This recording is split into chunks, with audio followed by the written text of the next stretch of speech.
Hoje é dia de Papo Cabeça, aqui no Falando Nisso, estamos recebendo o psiquiatra Geilson Santana, que muito carinho saiu de São Paulo para nos orientar sobre a síndrome do pânico. Tem gente que acha que é frescura, mas não é não. Sabe aquela sensação de que nada dá certo, que você vai morrer?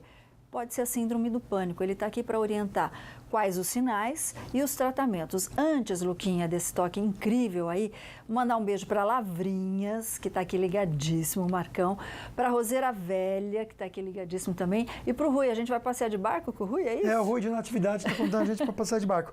Um beijo para a Kátia de Roseira Velha, para a filhinha de 9 anos isso. também, que curte muito a gente. Vou dar um toque para você, pai, que está com criançada em casa, de férias.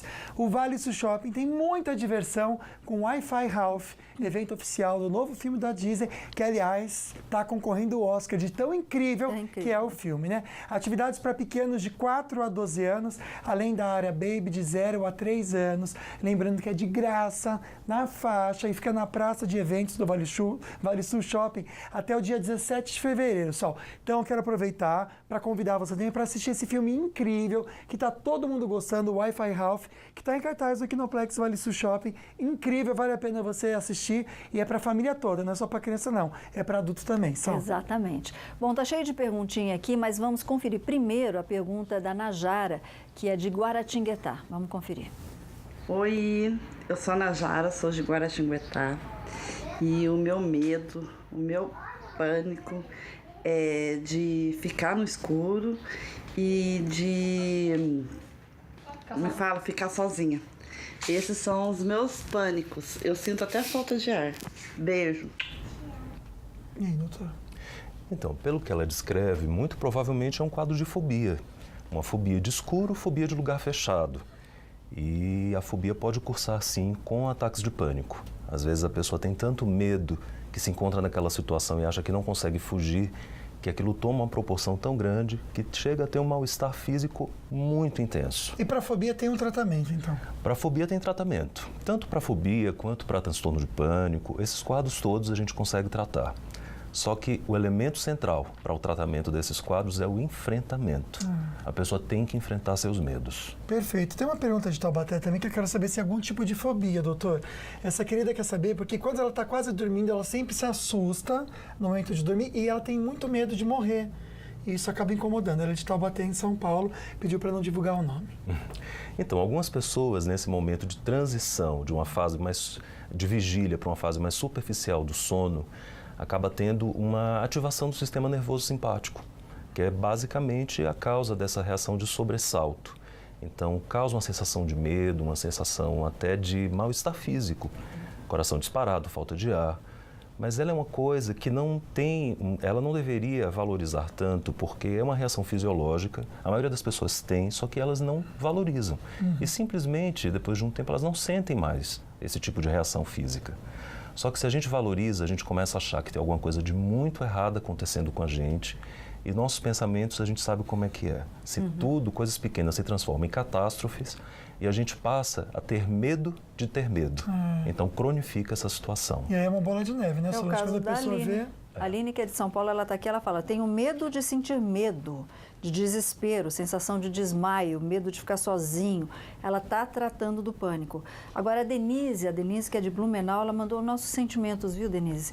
Ela perdeu a nenezinha dela faz um mês, ela não disse a idade. Mas depois disso ela só tem medo, só tem sensação de morte. Isso pode desencadear, esses traumas muito violentos na vida de uma pessoa, podem desencadear a síndrome do pânico, doutor? E como é que o familiar percebe que não é uma depressão, é uma coisa também tão séria quanto? Essas situações traumáticas podem sim desencadear síndromes de pânico. As pessoas que estudam essa situação entendem que uma das condições mais difíceis de lidar é com a morte de um filho. Reverte totalmente a nossa expectativa em relação à vida. Então é um trauma muitas vezes difícil de superar. Muitas vezes vem acompanhado sim de transtornos psiquiátricos, seja depressão, seja ansiedade. Então é preciso a família entender que não é simplesmente uma tristeza passageira, é um problema que necessita de uma ajuda muito grande, uma ajuda tanto da família e muito provavelmente uma ajuda especializada também. Então, não podemos de modo algum subestimar o sofrimento de uma pessoa numa situação como essa. Perfeito. A gente vai conversar agora com o querido de Caçapava. Alô, boa tarde. Boa tarde, Quem está falando? é Celso. Celso, obrigado pela participação. Qual que é a sua pergunta? Então, a fobia social também causa a sensação do, como é que fala? Síndrome do pânico? Perfeito. Então, a pessoa com fobia social, ela pode cursar com ataques de pânico. Transtorno de pânico é quando o ataque de pânico não tem causa conhecida. Quando tem uma causa conhecida, como por exemplo, uma ansiedade social, nós falamos de um transtorno de fobia. No caso, é uma fobia social. E a pessoa com fobia social, caso ela tenha que se expor à situação que ela tem medo, essa ansiedade pode tomar uma proporção tão grande que a pessoa pode sim ter um ataque de pânico. Só para entender, a fobia social seria o quê, doutor? Só para entender. Uma timidez excessiva. Uma timidez excessiva e a pessoa, quando tem que se expor a uma situação social, ela passa muito mal. Entendi. Então, por exemplo, para algumas pessoas é um medo de falar com desconhecidos. Sim. Outros têm medo de fazer apresentação em público. Sim. Tem pessoas que têm medo de utilizar sanitários públicos. Todas essas são facetas de fobia social. Eu, quando era adolescente, eu morria de medo de apresentar trabalho, Solange. Mas me dava soltava o intestino assim, gente. Então, aí enfrentou, né? Enfrentei, mas na privada. Bom, tem muita gente falando de medicação, o nome do medicamento, que medicamento X não está funcionando, se pode trocar pelo medicamento Y. Essas perguntas eu passo depois para o doutor, porque a gente não pode falar o nome do medicamento aqui, e o doutor também não pode fazer um diagnóstico sem uma anamnese, sem um papo com você. Agora, quem está em casa, quem namora, quem tem um parceiro com síndrome do pânico, como é que deve agir, Luquinha? A gente já ajuda você, viu?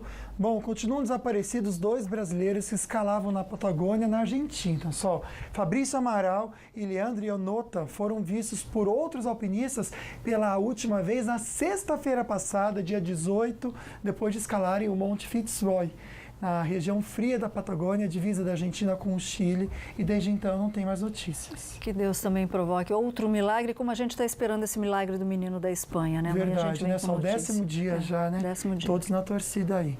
Bom, um ato de heroísmo que a gente vê no próximo bloco, um porteiro que, olha, enxergou bem só, Sim. salvou uma criança de um afogamento na piscina de um prédio. A gente já explica para você daqui a pouquinho, mas a gente recebeu esse vídeo pela manhã só, mas eu achei tão bonitinho. Eu sei que agora já é boa tarde, mas olha que coisa belezinha só. Bom dia! Bom dia! I've been thinking about my life, but like these days.